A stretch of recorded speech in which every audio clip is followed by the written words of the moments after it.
All right, what's going on, everybody? Welcome to Speed Force Media. My name is Derek. This is our full spoiler review for The Flash. We have our non-spoiler review up on the channel. If you have not seen the movie and want a non-spoiler review, it is there for you. But we are going to be getting into everything we liked, things we were iffy on, and the things we just downright didn't like. Make sure to comment down below the things you loved, the things you didn't like, the things you were kind of feeling iffy on as well. I'd love to hear your comments and your thoughts of this movie because this is my favorite comic book character. There's been a Flash film in the works since 1988, so it is about time that Warner Brothers finally got around to giving this guy one movie. He's been in the comics since 1945. He was, if not the very first character, one of the first to introduce the idea of multiverse. And look how many films Marvel has done already before DC finally got around to doing the movie about the character who invented it. Anyways, that's my little rant. Starting with the positives.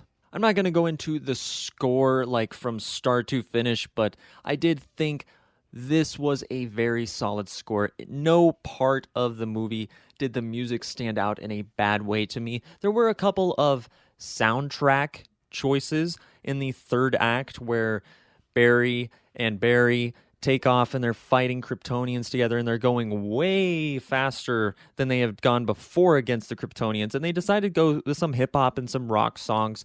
And to me, I know a lot of people didn't really feel that exactly. They didn't really love those choices. I didn't necessarily have a problem. I thought it kind of alleviated some of the tension because there was a lot going on in that scene. And this is a Flash movie. It's not Batman, so there should be some lighthearted moments. And there definitely was plenty throughout the movie. And it is no secret that Ezra Miller has become probably the most controversial DC actor of all time, at least within the last 2-3 years. And although I have liked their portrayal of Barry Allen since the first theatrical cut of Justice League, Ezra Miller has never been my favorite version of Flash. I did like him in Joss Whedon's Justice League. I thought he developed some comedic relief and, his powers looked cool. I liked his suit. It reminded me of Injustice, whatnot. And I thought he had a lot more to do in Zack Snyder's Justice League. I had a lot more of an emotional connection with him, and his powers seemed much more developed, and he wasn't just a bumbling idiot. In this movie, our Barry seems like there's been some time since Justice League, and he's really gotten more experienced with his powers. We see him using tornadoes, kind of electric cyclones against Kryptonians. And I absolutely loved this line. I know Ezra Miller says it, but Andy Muschietti or Christina Hodson, whoever it was that wrote this line, I absolutely love you for saying it. But Barry says to Barry in the third act, I know I'm jumping around, while they're fighting the Kryptonians, Barry 2, younger Barry, says, "Wow, they're fast." And our Barry says, I know, but we're faster. And it was just like, if there was any of you that ever doubted, for whatever reason, who's faster, a Kryptonian or the Flash, it will always be the Flash. Thank you. But from start to finish, whether Ezra Miller as our Barry is talking to Alfred or Bruce, or seeing Wonder Woman was a great surprise. Whether he's making remarks about being the janitor's Justice League, which sometimes the Flash definitely gets treated like that by Warner Brothers, by DC, especially in some of the animated movies where he's just killed off in half a second by Harley or whoever. The Flash usually gets the short end of the stick. So it was great that they kind of played on that. And then he's saying, "Hey, where are you, Batman? Where are you, Bruce? I'm always picking up after you." And then Batman's like, "Hey, I'm there." That was a great scene where Barry's talking to Henry Allen in prison. I know we've kind of seen this done before in the Flash TV series, and one might argue done better with John Wesley Shipp and Grant Gustin. But this, to me, was just done differently. I loved the addition of Ron Livingston. I thought he added a different vibe to Henry Allen. Then I can't remember the actor who played him in Justice League. I thought he was great as well. But having Ron Livingston in there just added a different dynamic between him and Barry that I think was just maybe slightly lacking before, just a little bit. But I liked that he was still head over heels for Wonder Woman. He's still coming into his own with his powers. He still looked up to Batman, which is always great to see. And that entire scene between Barry and Bruce in the alley, that might be our last scene with Ben Affleck as Batman or Bruce Wayne.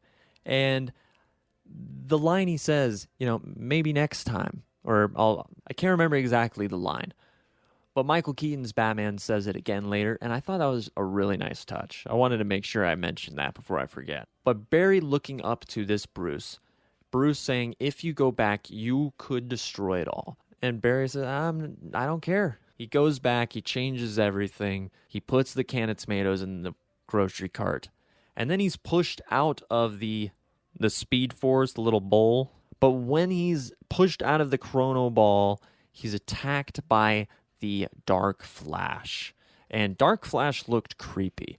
You could tell that Andy Muschietti was really tapping into some of his horror elements, which I love when directors who have horror backgrounds, whether it's James Wan and doing The Trench in Aquaman, or Sam Raimi with several of his comic book movies, or here with Andy Muschietti and Dark Flash. The first time we saw Dark Flash, I was like, oh my God, he was kind of creepy. He looked a little bit like Savitar, looked a little bit like a demon, and we will talk more about Dark Flash later. But Barry gets pushed out, he meets his parents, he sees, oh my God, it worked. He sits down, he has some meal with them, and then he sees his 18-year-old self coming towards the house, and he goes, oh shit, I have to shit outside. It was hilarious. The humor, we'll talk about the humor. I thought the humor was great. Not all of it landed, but it wasn't low-hanging fruit like some of the cheaper humor in some of the MCU movies, in my opinion, or even in some of DC's movies. The humor to me was much more intelligent in this movie, and Barry 1 especially delivered it really well. And Barry 2, the 18-year-old Barry, was very often just kind of over the top, just a little bit overly immature, and it came off annoying for probably the first half of the movie. It was like until Barry ended up blowing up on him later, I never really felt anything for the younger Barry at this point anyways.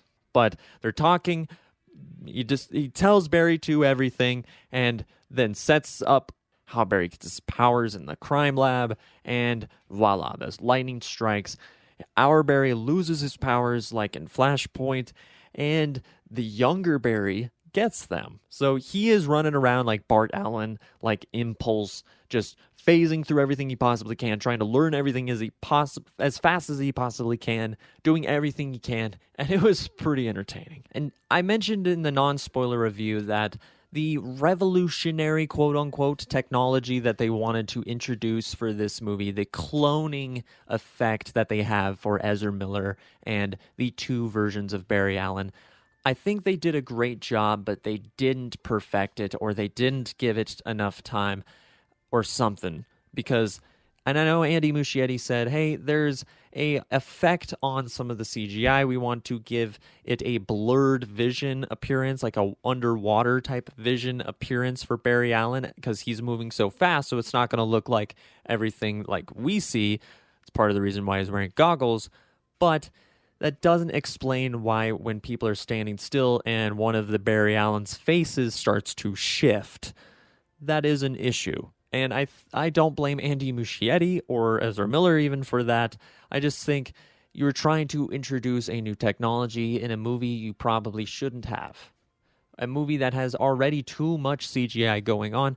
Maybe some of those scenes should have just been done the old-fashioned way, which is just taking two shots with the camera pointing the same direction and you just film and overlay it. It's pretty simple. I understand they couldn't do it in every scene, but there were certain scenes that you definitely could have done it the old-fashioned way, the very easy way, and would have easily made the scene a little bit easier to watch. But it did not take from the fact that these two eventually grew on to become kind of like brothers. And in their journey, they end up going to the new Bruce Wayne's mansion, which of course we know is Michael Keaton's Batman. We start hearing the music cues, which was great.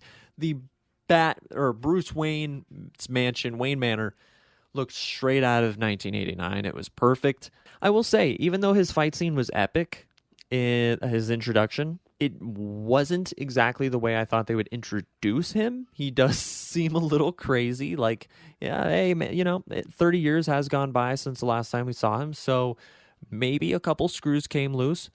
Because, they have this epic fight that reminds me of the church fight in Kingsman, and then as soon as it's over, they're just like, hey, who's hungry? And it's like, oh, okay.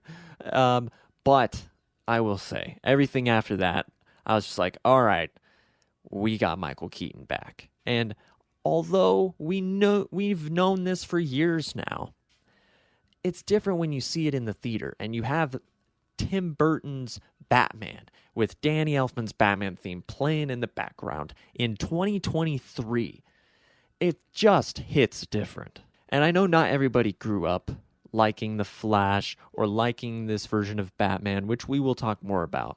But if you did, you know what I'm talking about. The nostalgia cues, the fan service with Michael Keaton's Batman was perfectly earned, and they gave him a full arc. It wasn't just cheap. And once you've seen the film and you realize the two different distinct Barry Allens being there would have made it very, very hard to just erase from the film and recast, although that's what a lot of us would have rather have had happened, the two performances that we got, which later in the film, they go from having fun as they're skydiving and parachuting and they're turning and looking at each other and the mask gets all scrunched up. It goes from that to, oh, we just saw Batman die. We just saw Supergirl die. And they're going to travel back in time and try to fix it. Oh, it's going very, very badly again, very, very quickly again. And it hits both Barrys very hard. And Barry 1, our Barry, knows this is a fixed event. Barry 2, immature Barry, innocent Barry. And yeah, ignorant, but he is innocent. Starts to come a little undone. He's already been injured while fighting the Kryptonians. He's very inexperienced with his powers. He tries to run back into the Chrono Ball and try to reverse time to try and fix it again and again and again, as Barry 1 is just pleading, Barry, please. And it becomes emotional. You start thinking, man, this innocent, annoying guy just doesn't understand. He just doesn't understand. And it's not his fault. Our Barry put him in this situation where this kid was just coming home from school to do his laundry, gets told, hey, you're going to become a superhero. You're going to get hit by lightning. We're going to go back in time. I went back in time already. I'm not going to tell you why I went back in time for my own selfish gain.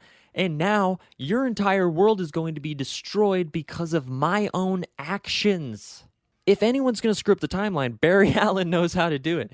And if not one, then two. And this younger Barry, who was just minding his own business in the multiverse, is now on the course of a very dark path. And you see him become angry as he's murdering Feora in such a brutal, fast, violent fashion. You see him stab her a couple times, slit her throat, and then stab her again, and you see her face, and as he screams violently out in anger, not only did my jaw hit the floor and I became a little intimidated by this younger, innocent Barry, but both times I saw the movie, people around me audibly gasped, and one lady, the lady next to me, jumped out of her seat when he stabbed Feora and screamed, ah! And it was intense.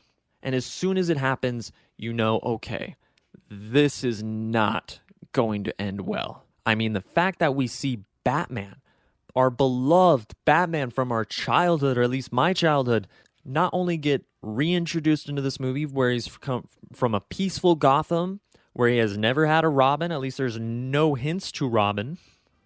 So making it clear in the canon, he is different than Val Kilmer and George Clooney's, which we will talk about. We see multiple different Batsuits. We see a blue Batsuit. We see what looks like almost a Gotham by Gaslight looking Batsuit. And we see the Batman 89 suit, the Batman Return suit, and then the Flash Batman suit. The suit that he has for this movie where he gets to move better than he ever has before. I know it's a body double from some of it, and Michael Keaton, I guarantee, can do a lot of it still today. In a lot of ways, we have never seen Michael Keaton's Batman this good. The music was great. It was a little bit modernized. I was wondering if they were going to be able to pull off a 90s score in today's movie. And they do perform it and portray it a little bit slightly different, but there's still enough of that same familiar beats to where this is Batman. This is Batman from the 90s. Definitely got some Conroy vibes when he was gliding, or even some Arkham vibes. And when he was having to carry our Barry up the mountain in Russia, not only was it really funny, and he just drops Barry on his face and he continues walking, and you think, oh man, Batman's kind of a dick. Like, he doesn't wait for people, and he doesn't care about how much you weigh. He needs to know, and if you're too fat, he's going to get mad. And that's just how Batman rolls. And Barry says, man, everybody is faster than me. Now, the first time we see Batman die, it was quick and it was shocking. He just says, I'm going down, but I'm not going down alone. And as soon as he hits the Kryptonian ship, which I got before we get into that, I am just so shocked that we actually got to see the Batwing in action going up against Kryptonian ships. Who would have ever thought that a Walter Hamada, Warner Brothers, DC would have ever allowed anything from Zack Snyder's Man of Steel to be in a movie in 2023? All right, maybe Henry Cavill's Superman wasn't in the entire movie, but the presence of Man of Steel and General Zod and Krypton and the world engines and the Kryptonian army, and honestly, Superman's presence was felt throughout the entire movie. Once again, just like Justice League, even though he was only in it for 20, 30 minutes, the entire universe revolves around Superman. And even in Michael Keaton's Batman's universe, where there is no Superman, he is willing to come out of retirement just to find Superman, a guy he's never met. And by the end of it, he tells Barry, in his dying words during his second death, which was epic and emotional, fighting a Kryptonian and almost killing him. And unfortunately just got slammed on the ground so hard you just heard his ribs and his probably a lot of bones break and organs pop. But he got back up because he's Batman. They gave him a great death. It was, at least for me, highly emotional, highly satisfying. And whenever I go back and watch Batman 89 or Batman Returns, I'm going to think about the Flash movie now. And it's going to become part of my regular watch. Whether I'm watching just the Tim Burton Batman movies, I'm going to throw the Flash in there. If I'm doing a whole DCEU watch, I'm throwing the Tim Burton Batman movies in there because of this movie. And I really think that Michael Keaton's Batman got a great way to go out. Probably even better than Ben Affleck's. Speaking of when Ben Affleck makes his entrance in this movie, you know, Barry, I said it before, Barry's saying, Bruce, I'm always picking up after you. Where are you at?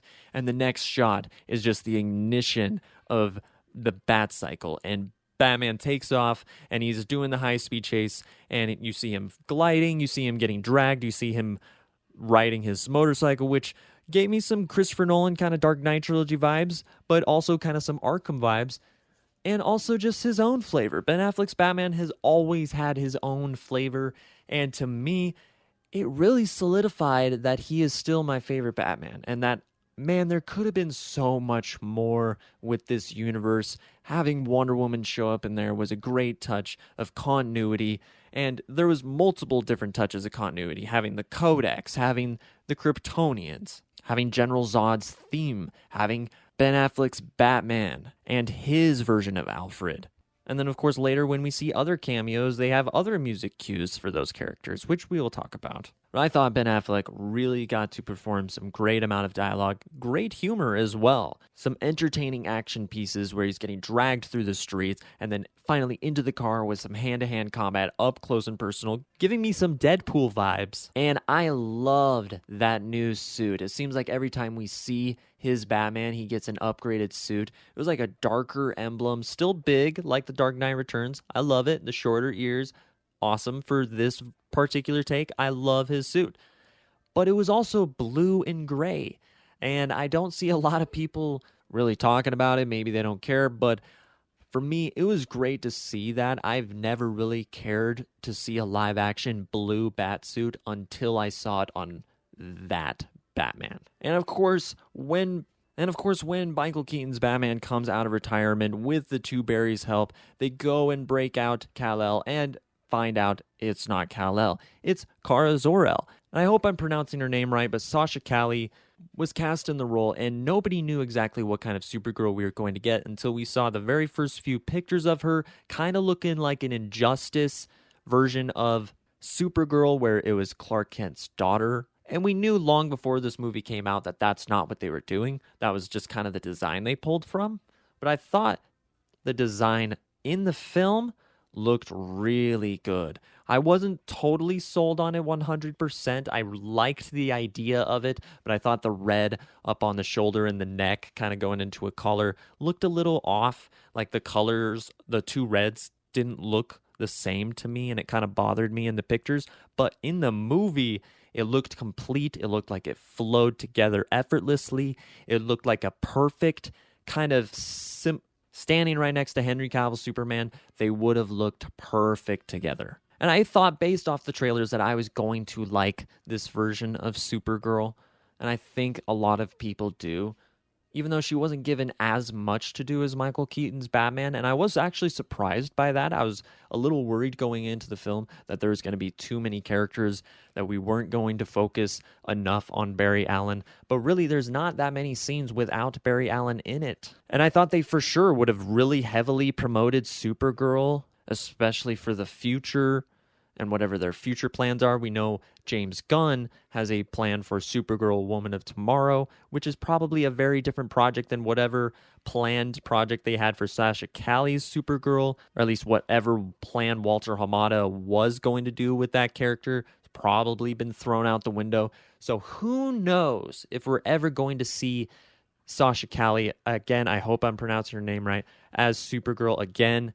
But she was great, and she not only had a Flashpoint kind of Superman vibe to her, which was great, and seeing her levitating in the building in front of the sun was awesome, and not totally trusting the human race immediately, even though Barry Allen saved her, it made sense, because why would she? All she's ever known is imprisonment and humans being cruel. Yes, there's been a couple that have been nice to her, and she didn't immediately beat the crap out of them, and I think that's probably calling it even. And so she left, and she went out and saw what her own people were going to do to the humans. And she saw Zod, she saw Feora, and they immediately started slaughtering the humans. That's when she said no, and it was on from there. I will say, and I'm going to kind of include my thoughts on Feora and Michael Shannon Zod with Sasha Calle's Supergirl, because they are very connected, as they should be.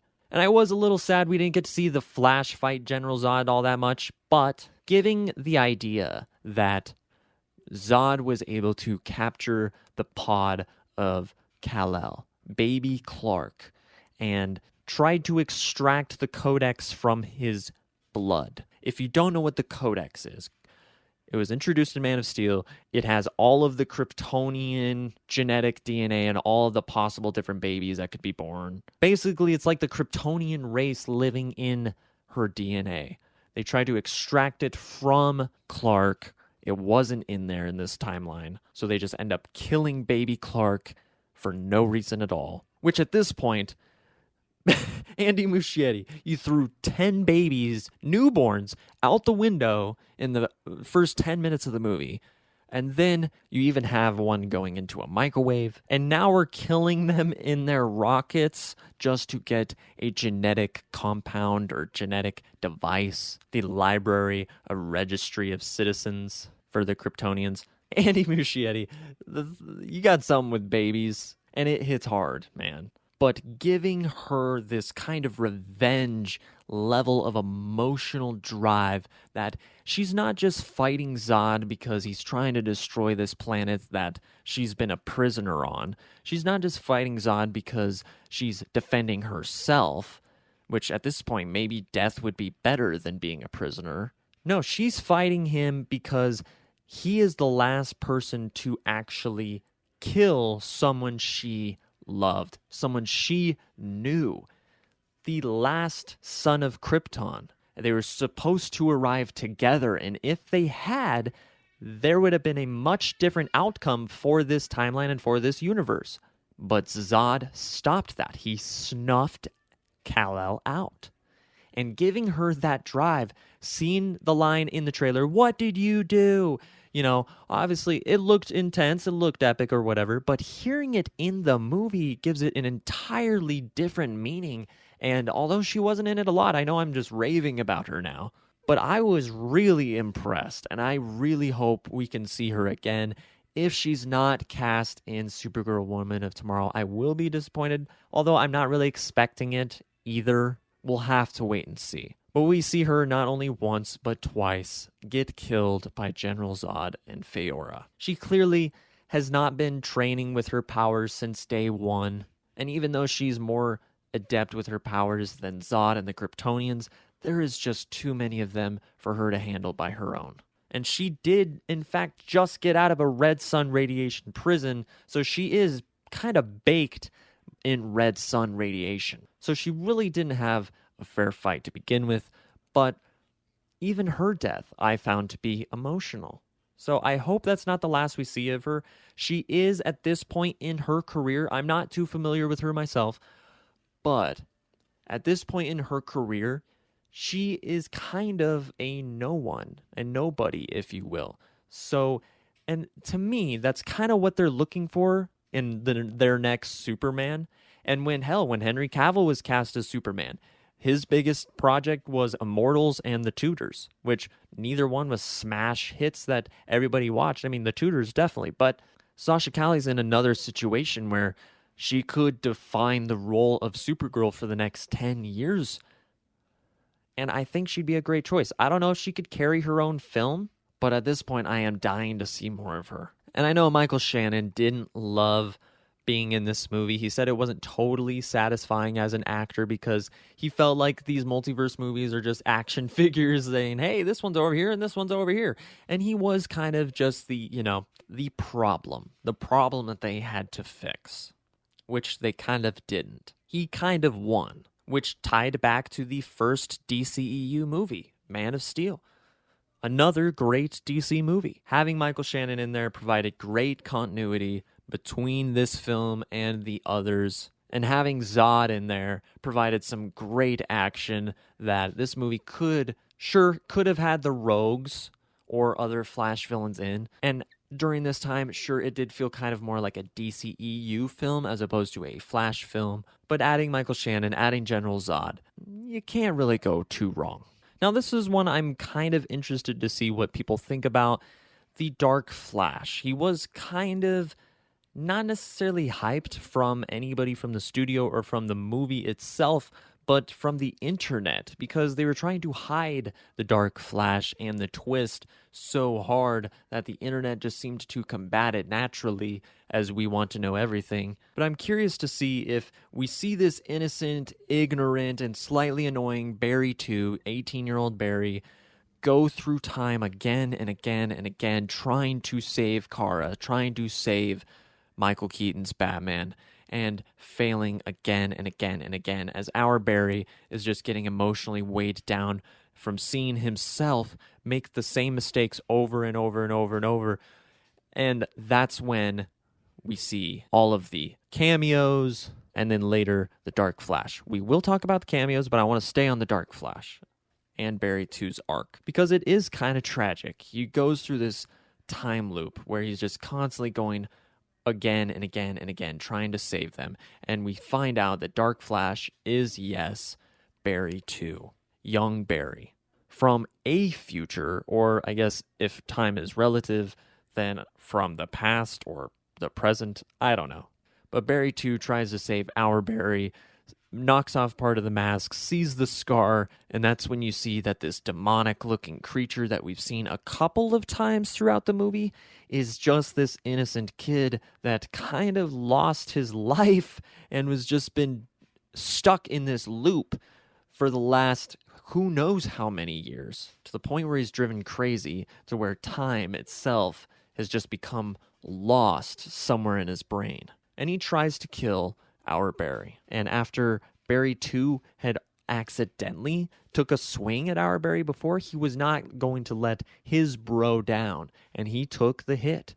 And I think although Barry 2 was annoying throughout the film for some people, and for my first time viewing the film, I didn't really like him until about halfway through the film. But knowing his full arc on my second viewing experience, it became very tragic. And he ended up sacrificing his life knowing he was going to be the hero. He was going to wipe the Dark Flash from existence, which was very reminiscent of the CW Flash Season 1 finale, if you've seen that. If you haven't seen it, I won't spoil it for you. And he ends up dying in our Barry's arms. And although I would have very much liked to have seen Dark Flash show up in the third act fight or something along those lines, seen a Speedster v. Speedster fight in a movie called The Flash, sure, I absolutely would have loved to see that. But I also appreciated the surprise of the sudden death and focusing more in on the emotion behind it and the weight of our Barry's next decision, which was, okay, now I have to put it back. And as soon as young Barry died, the colliding Earths and the colliding universes started to separate. We would later find out that they stayed connected and started to merge and fall upon themselves for too long, that some things couldn't be corrected. But the Earths and the multiple universes started to separate as soon as the young Barry gave his life. And that was a great sacrifice. That was a great arc. And despite the actor playing these two roles, I really felt like these were two very distinct, very different versions of Barry Allen. So yes, I would have liked to see more of a speedster fight. I would have liked to see Dark Flash in it more. But honestly, I think they handled it right. But I'd like to see what you guys think. All right, but let's talk about the cameos. I mean, we already talked about the fact that Jeremy Irons was in there as Alfred, which is always great to see him as Alfred. He is one of the best, sassiest Alfreds. And he also provides some great chemistry between him and Ben Affleck's Batman and him and Ezra Miller.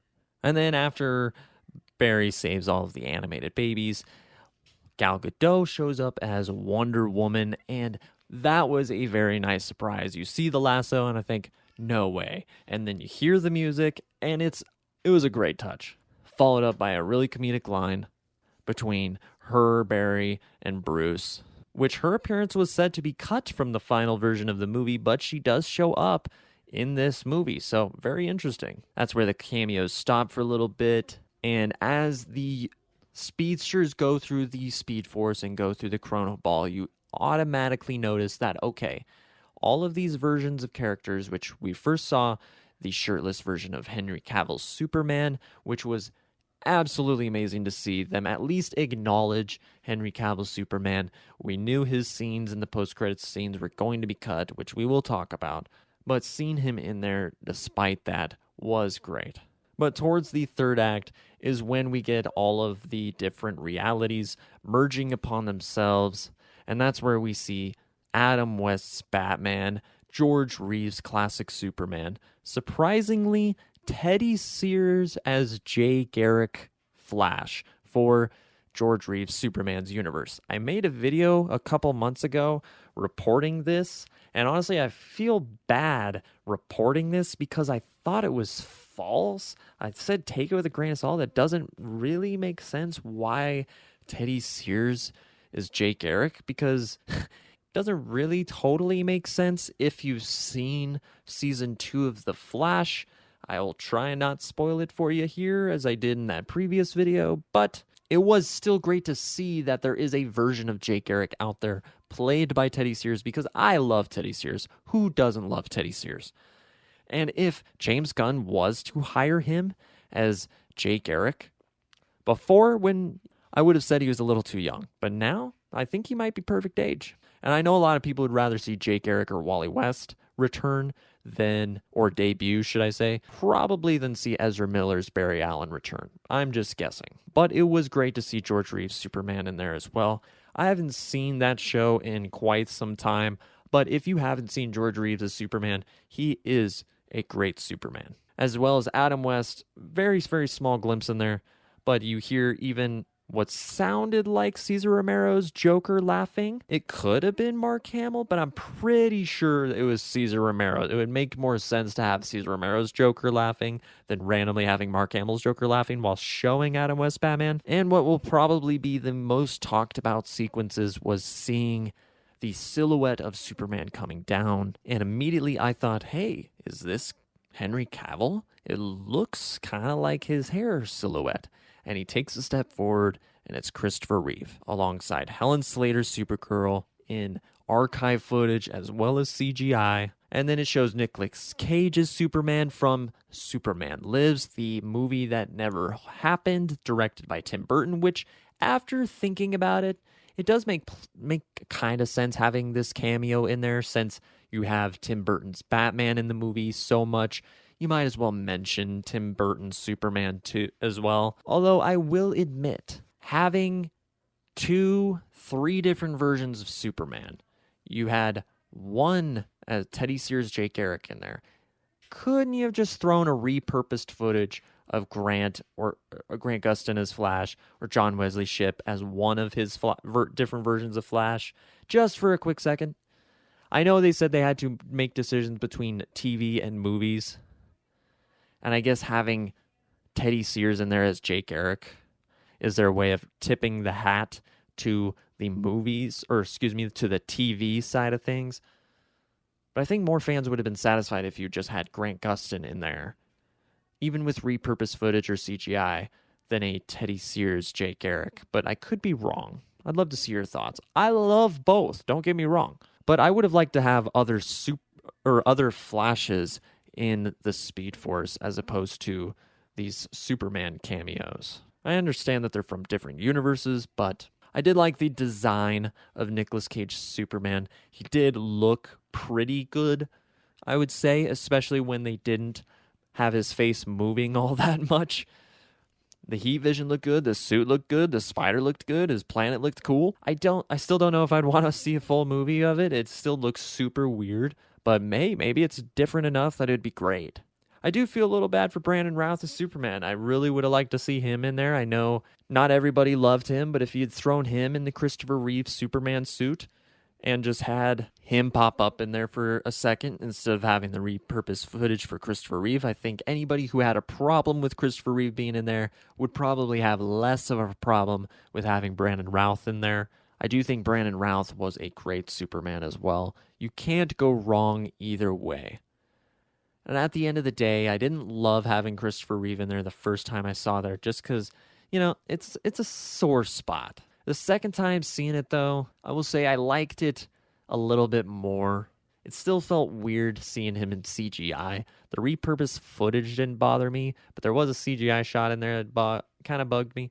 And same for Helen Slater. But then, as we think, okay, the whole movie didn't happen, the can of tomatoes was put back after a incredibly emotional sequence of Barry saying goodbye to his mom. We've seen it happen in other versions before with Grant Gustin, but this version was different and it was great on its own. Never thought returning a can of tomatoes to the grocery store would ever be so hard. And that is when we get Barry meeting up with Bruce, which is at this point, he said it before, one of his best friends, if not his best friend. So he's wanting to see him after he just saw him die twice, or a version of him die twice. He wants to see if everything's back to normal. And that's when we see George Clooney. which both times I've seen the movie, the audience erupts. They either laugh or cheer or both. I don't think anybody ever expects to see him in a suit like they did with Michael Keaton, but who knows? It does leave Ezra Miller's Flash in a very interesting position, and I remember hearing a leak a while back saying that the ending of the movie left the Flash in a place basically saying he can kind of go anywhere from here on. I think this is a good indication that even though Andy Muschietti said there's no way we're doing a sequel without Ezra Miller, I think it could be a hint that, hey, we're not doing a sequel with Ezra Miller because he's stuck in the same universe as Batman and Robin. Or he's stuck in a universe that's very, very, very different, because the post-credits scene leaves things a little bit more ambiguous. It was cool to see George Clooney in there, I'm not going to lie. Like, I'm not the world's biggest George Clooney fan. I have not seen even 2 of his movies. Okay, maybe 2 or 3. So honestly, I have seen George Clooney more times as Batman than any other role. So honestly, it was still strangely weird, but a little nostalgic. It was kind of cool. Never thought I'd say that. And then the end credits scene, which I do want to point out. Did anybody see Ben Affleck's name credited in the post credits? I'd love to see, because both times I watched, I was waiting for it. I never saw it. I'm not saying he isn't credited on IMDb, but on the screen itself. Was it before Michael Keaton? Was it after Michael Keaton? I saw Sasha Calle was before pretty much everybody. And Michael Shannon and Auntie Trow was even before Ben Affleck, which I don't even remember her having any dialogue. But anyways, the end credit scene. Kind of pointless. I heard some people in the theater kind of say, I mean, we waited around for that. It's really just Barry and Arthur walking out of a bar. Kind of felt like the post-credit scene or the end of Peacemaker finale, if you saw that, where the Justice League kind of show up there and it's like, hey, we're here, and that's it. And so I felt kind of the same thing, like, hey, Arthur's here, and cool, Arthur's here. He's taking a nap in a puddle, and Barry's going to go upstairs, and that's it. So we know that this Arthur, played by Jason Momoa, who is going to be in Aquaman and the Lost Kingdom here in a few months, is either A, this is a different version than what we're going to see in Aquaman, or B, this is the same version and that movie's universe has George Clooney as Batman.